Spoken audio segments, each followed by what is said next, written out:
শ্যালা নদীতে ট্যাঙ্কার ডুবির পর থেকে আস্তে আস্তে তা ছড়িয়ে পড়ে আশেপাশের খালগুলোতে। ঘটনার পর পঞ্চম দিনে এসে অবশ্য তেল সংগ্রহের দৃশ্যই নজরে পড়ে সবচেয়ে বেশি। সনাতন পদ্ধতিতেই তা করা হচ্ছে। নদীতে তেল ছড়িয়ে পড়ায় মাছ এবং জলজ প্রাণী মারাত্মক হুমকিতে পড়বে, শুরুতে এমনটাই ধারণা করা হয়েছিল। তবে এলাকা পরিদর্শন করে পরিবেশ অধিদপ্তর জানিয়েছে, পানিতে যে পরিমাণ অক্সিজেন থাকলে জলজ প্রাণীর জীবন সুরক্ষিত থাকে তা এখনো বজায় আছে। ডলফিন বা ছোট মাছ মারা যাওয়ার খবরও তারা পাননি।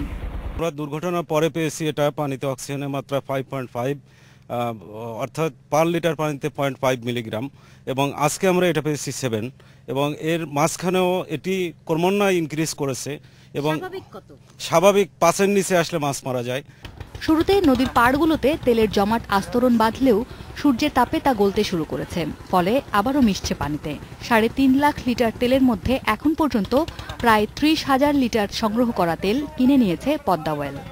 আমরা যারা তেল সেক্টরে কাজ করি তারা হয়তো যে রকমের প্রিকশন নিয়ে এটি সংগ্রহটা করি, তাদের ক্ষেত্রে সেই সংগ্রহের কিছুটা অভাব আছে, তবে এটা সরাসরি যে প্রতিক্রিয়া করবে তা নয়। গত 4 দিনের পরিস্থিতি পর্যবেক্ষণ শেষে তদন্ত কমিটি বলছে, যতটা আশঙ্কা ছিল ক্ষয়ক্ষতির পরিমাণ তার চেয়ে কম।